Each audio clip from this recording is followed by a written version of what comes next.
మంచిర్యాల జిల్లా చెన్నూరు పట్టణ సమీపంలోని గోదావరి ఒడ్డున గల ఆంజనేయ స్వామి దేవాలయంలో ఘనంగా విఠల రుక్మాబాయి విగ్రహ ప్రతిష్ఠ చేశారు. వేద పండితులు వేద మంత్రోచ్చరణల మధ్య 3 రోజుల పాటు ప్రత్యేక పూజలు, హోమం నిర్వహించి విగ్రహ ప్రతిష్ఠ చేశారు. అనంతరం పూర్ణాహుతి నిర్వహించి భక్తులకి ఆశీర్వాదం అందించి తీర్థ ప్రసాదాలు వితరణ చేసి అన్నదానం చేశారు నిర్వాహకులు.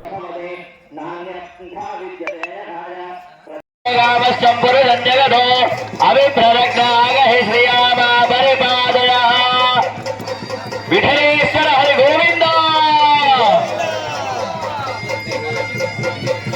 జ్వాలాయ ధీమహి తన్నశ్చక్రం ప్రచోదయాత్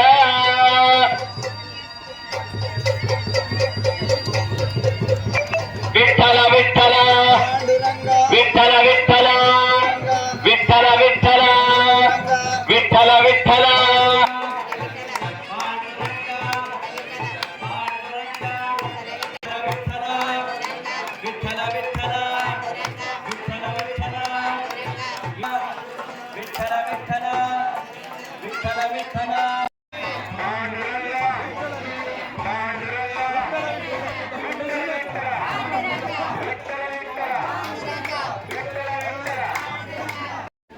ఈ శుభ సందర్భంగా మరి ఇప్పటి వరకు కార్యక్రమాలు చాలా నిర్విఘ్నంగా విజయవంతంగా జరిగినాయి.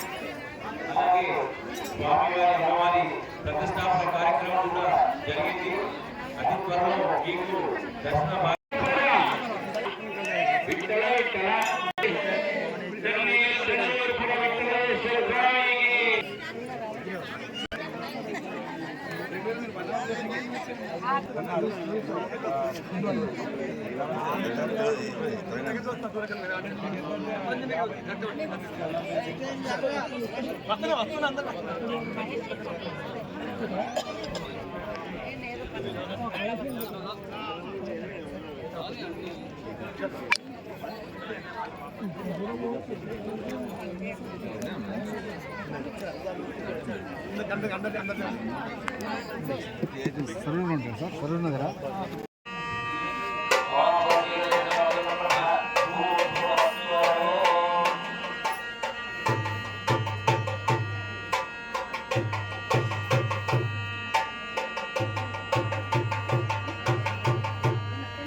ఇక్కడ అన్నప్రసాద కార్యక్రమాలు జరుగుతుంది. అందరూ వచ్చిన ప్రతి ఒక్క భక్తులు మరి స్వామి సేవలో మీరు ఈ అన్నప్రసాద కార్యక్రమం పాల్గొని మీరు స్వామి కృపకు పాల్గొనాలని కోరుకుంటున్నాం.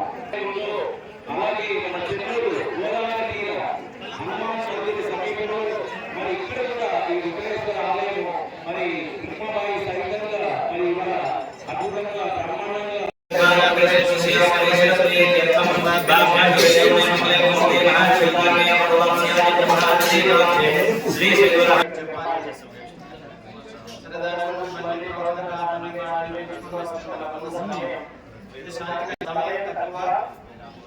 కావాల్సింది ఇక్కడ చాలా కార్యక్రమం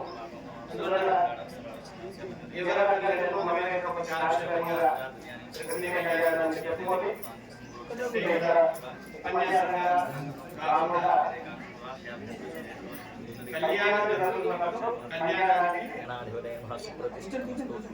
సాధారణంగా ఉపాసన మార్గంలో ఆగమ మార్గంలో ఎవరికైతే వివాహ సంబంధమైనటువంటి ఆటంకాలు ఇంట్లో పెళ్లిగా సరైన సంబంధాలు కుదరకపోవడం ఇట్లాంటి జరిగినప్పుడు పారాయణ చేసి సంవత్సరంలో నేను చెన్నై ట్రాన్స్ఫర్ అయిపోయినాను. చెన్నైలో ఉన్నప్పుడు కంచి కామాక్షమ్మ దర్శనం చాలాసార్లు చేసుకున్నాను. ఒకరోజు ఆయన అనుభూతికి సాక్షిగా కంచి కామాక్షమ్మ సాక్షిగా పాండురంగ దేవాలయం అయితే దేవాలయం కట్టాలనే సంకల్పం మాత్రం ఉన్నది. ఒక అమ్మవారి దేవాలయం నేను కట్టలేను. ఆయన అనుభూతిని సాక్షిభూతంగా నిలబెట్టడానికి అమ్మవారు అయ్యవారు కలిస్తే క్షేత్ర మహిమ పెరుగుతుంది అని భావించి పాండురంగాన్ని సాక్షిగా తీసుకొని పాండురంగ దేవాలయం సంకల్పం చేసుకున్నాను. నమస్కారం.